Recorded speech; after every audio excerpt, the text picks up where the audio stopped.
Hello, everyone. I wanted to share something interesting that I found today. I actually found it because another teacher had mentioned on the ClassIn Facebook group about there being skins and EDBs in the resource file in ClassIn, which I don't remember seeing those before, so I wanted to check those out. And in checking those out, I found some other interesting resources that some people might find interesting and want to use. So let's take a look at the resource tab that I'm talking about. So when you go into your classroom and you open the tool, no, not the toolbox, sorry, the cloud, click on your cloud. This is what opens your drive. So of course I have it set to open my resources. Those are all my folders. And then under here, you're going to see library.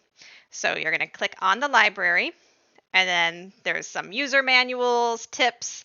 I've looked at those before, but I think these resources might be new because I've never seen them before until just today. So if you click on the resources, you're going to see 5 different folders here with different options. So first, let's go through the EDB samples. These are just EDBs that you can use in your classroom if you're teaching a lesson about sports, camping, and you can use any of these for free. I believe these came from the Get EDB site, the free resources on there, because I see a lot of the Michael Rock resources. And if you click on those, they open just like any EDB that you would use in your class. So there you go, some free EDBs that you can use. So keep looking, go back to the resources. Then we have, I'm going to skip the web-based for a second and go to the classroom background. Those are the skins. Remember the video I made about creating your own skins? Well, now you don't have to create your own. You can click on this and there are a bunch of different skins that you can choose from. So if I click on space, it will open the space skin. So when I scroll down, you can see here, I'm scrolling. It stays because it is a skin, not an image that you copy and paste into the classroom. So there are a bunch of free skins that you can choose. If you're using the free version, remember, or using any of these manual skins, you will have to load them at the beginning of class. They won't stay there for each class. So, and also remember, if you want to close it out, you look through a few and you just want to go back to your black screen, you would just click on the same file that you just opened, and then it goes back to your original screen. Now let's go back to our resources, and we have multi-question selector. That's if you wanted to use that in your classroom. I've never used it myself because I only teach one-on-one. So I think this is probably better for group classes, but I'm sure you could find a way to use it with your student as well. And then sample courseware, looks like Kids ESL and K-12 courseware, just a few things you can look through. I've looked through them. Nothing I really wanted to use, but you might find something that's useful for you. So now let's go to the one that I thought was pretty interesting, the web-based games. So when I clicked on this, I was like, oh, Wordwall, Scribble, quizzes, Kahoot, lots of games that I'm familiar with from my son because they use a lot of these games in school. And I'm familiar with Wordwall because I know a lot of teachers use Wordwall as well. As you know, with the browser in ClassIn, students cannot click on the browser. So if you're trying to play a game on the browser, the student can only write on it, circle, but they cannot click. The teacher would have to click. So I was like, well, how are these EDBs? That makes no sense. Well, when I clicked on it, so let's click on the word wall, it opened kind of like it's in a browser, but it was interactive, even though it's an EDB.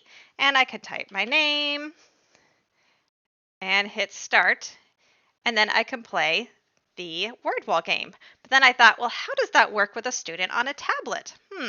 So what I did was I then made a student over here with my iPad, and I tested it out to see how that works. Well, interesting enough, it does work on an iPad. The student can actually click and play the game on their iPad. But there is a caveat here. It is actually separate. So even though when you open this, it opens for the student, which I can show you really fast. So there's my word wall game. But notice I typed my name in and it says start, where on the student, it still shows the word wall login. So the student would have to do it separately. So I typed in just the name student, then I hit start, and now I can make this bigger so you can see. Now the student can actually play the game on theirs. That was hard to see, so let me click that again.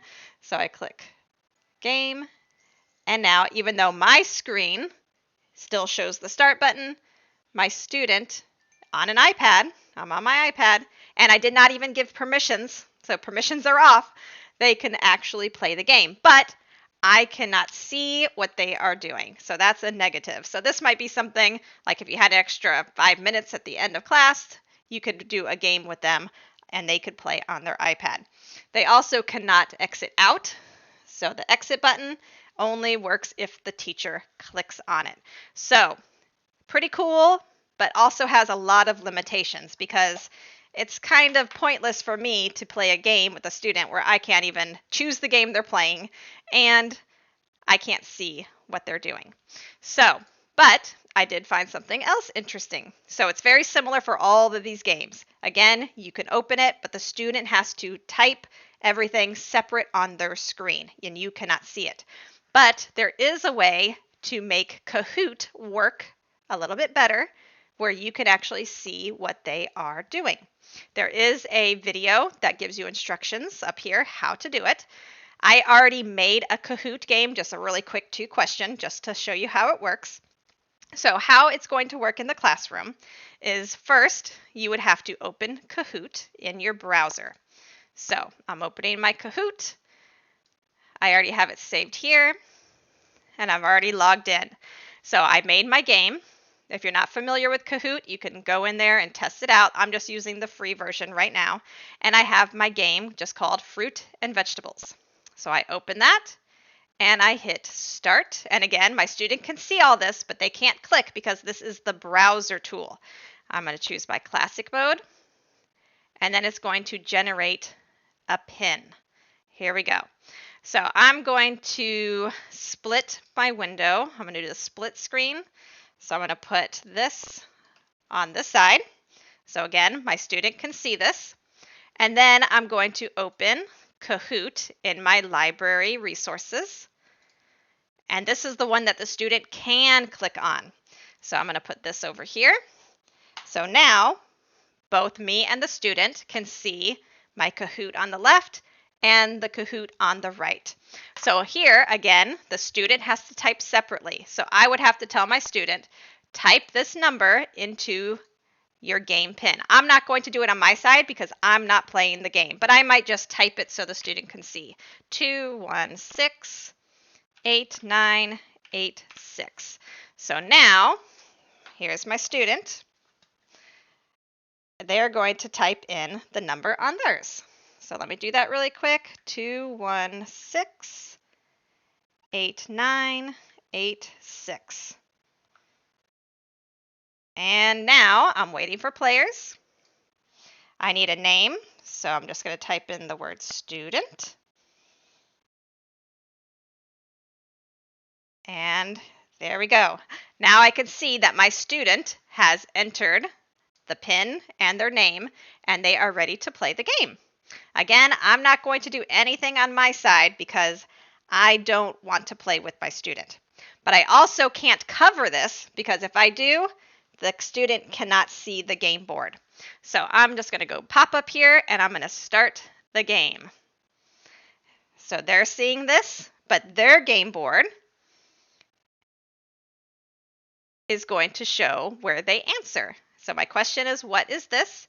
And then I can help my student. Is it a fruit? You're going to choose the triangle or the diamond for vegetables. And here I'll show you. Now on the right, they see the answer key for them to answer with. So I'm going to choose fruit. And it shows that it is correct. So notice I don't see any of that on my screen. They can only see it on theirs. They can also see the left side here. So I'm going to click on next. And my next question. What are these? So here's my picture. Again, my student can see both the question and their answer sheet. So then they're going to choose fruit or vegetables, and they're going to choose their answer. And now I can see that they got the answer correct. It shows me right away that they got the answer correct, and they can see that they got the answer correct. So this is a lot better than the word wall, where I have no idea what the student's doing. I can't see if they got the answer correct or if they got it incorrect. But with the Kahoot game, I am able to see right away after they answer if they got the answer correct or incorrect. And then my podium at the end, the student could see that they are number 1 because they are the only student in the class. This could also work with a group of students. If you teach 2 or 3 students at a time, you can use this and they can all interact with the game at the same time. So pretty cool. I don't know if I'm going to use this personally. It's probably better for older students.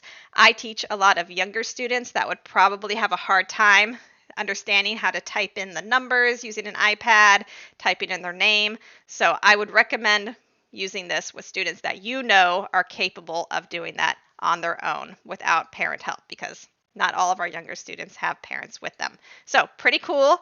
Try it out. See how you like it. If you find any other cool games that work well with the ClassIn that were on that list that I couldn't figure out, let me know. I would love to know about it. Have fun. Bye, everyone.